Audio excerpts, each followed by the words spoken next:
Thank you very much for this invitation. I'd like to, good afternoon to you all, and good afternoon to our departmental chair and also the convener of the program, Professor Ahmed Reza, and our good afternoon to our respected colleagues and everyone who are present here.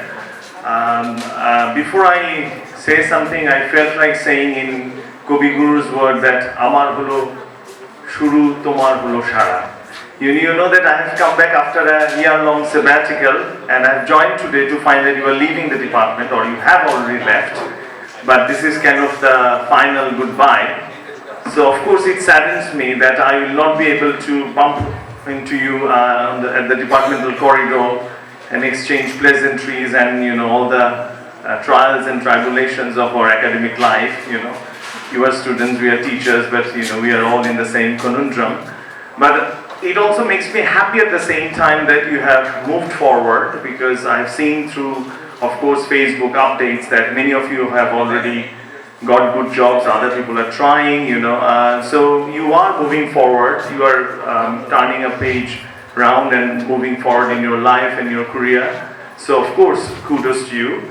And at the same time, it makes me particularly happy that batch 43, I have known you from the very beginning. I had the privilege of teaching you in your first year, in your second year, and also in your third year. So for 3 long consecutive years, we have toiled through literary texts which have been unknown to all of us, and some of you have put it very memorably that we have tried to cover everything between Arabic and Enid, so introduction to prose, and then of course we completed with classical literature.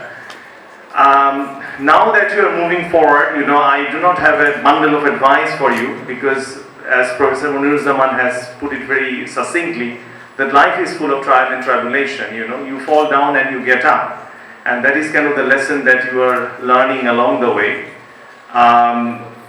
But of course, we will all hope that we live in a developing world, and I hope that you will try to use your whatever you have learned here in the Department of Humanities, in the Department of English, and to invest that for the betterment of this country. I was talking to my father, who was an ex-professor at Dhaka University, and I was asking him that, I might be saying a few words tomorrow. So, do you have any suggestion? And he has got 45 years of teaching behind. And he also said me something which I think that I would like to share with you. He was asking me that, he was saying that, if at the age of 40 or 50, you can ask your students that if they can ask themselves that, have I led an honest life? And if the answer is yes, and I think that's a great achievement. So thank you. So I think that, that is really important, that, we know that we live in a crisis-ridden world, but whether we have been able to be honest to ourselves, honest to our job, honest to our family, dedicated to our profession, in our own small ways, and also be able to recognize the person next to us, respect them for who they are, regardless of their economic background, of their class, caste, gender, orientation, you name it, religious status or religious affiliation. If we can regard them as human beings, I think that is a great achievement in itself. Of course, I'm not going to write them down in my CV, but being a good human is equally important as, say, being exceptionally successful in this world. So I think that yes, try to lead an honest life. When we are young, we used to study that honesty is the best policy, but now no longer, probably that holds truth, But I think that honesty is personal. So if you're honest in your professional life, if you're honest in your profession, if you're teaching, you're honest in terms of your teaching, you are dedicated, I think the self-satisfaction that will derive, going back to my father's word, at the age of 40 or 50, that have I done enough to remain honest? I think that's a great achievement in itself. And I think that sometimes I also think about that great speech given by that great American President John F. Kennedy. He once said that, ask not what your country has done for you, ask what you can do for your country. I think that is a way forward, you know. In our place, whosoever we are, in whichever profession we are, if we can give a little bit back to our community, back to the people, back to our country, you know, bit by bit we will take this country forward, because of course you are the present generation. In our generation, you know, we are all sort of reaching 40s or 50 or even moving beyond that. But the onus is very much upon you to take this country forward. Bangladesh is doing economically fantastically, you know. So we have to keep on with the economic growth, but we also have to prop up the moral growth. I think that is also very important, and that's where honesty comes in, because economic progress doesn't only mean big buildings and huge flyovers.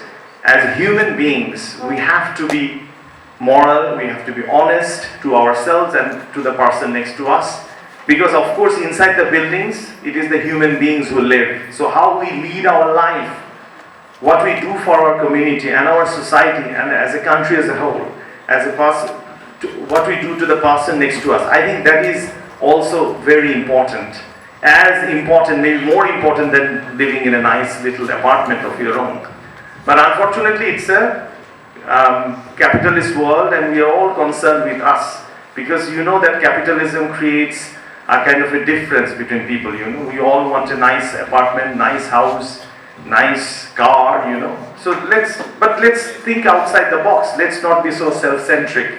Try to give something back. And I'm not going to prolong it any further. I was asked to write something for a brochure, which was a brochure that got published. And I'm just going to read something from the end bit, because I think that is also what I believe, and that's sort of what I've been thinking. I know that all the hard work we as teachers put in the program that you have just completed have been beneficial to you. That's what I'd like to think. I would also like to think that you'd make best use of your both undergrad and master's qualification, both in your professional and personal life, by becoming role models for your respective communities. I would, however, expect you never to stop acquiring knowledge and learning new things, because from now on, the onus would also be very much upon you to take Bangladesh to the next level of development and help it stand tall among the League of Nations. I sincerely wish you all the best in your journey forward. Thank you, my dear students.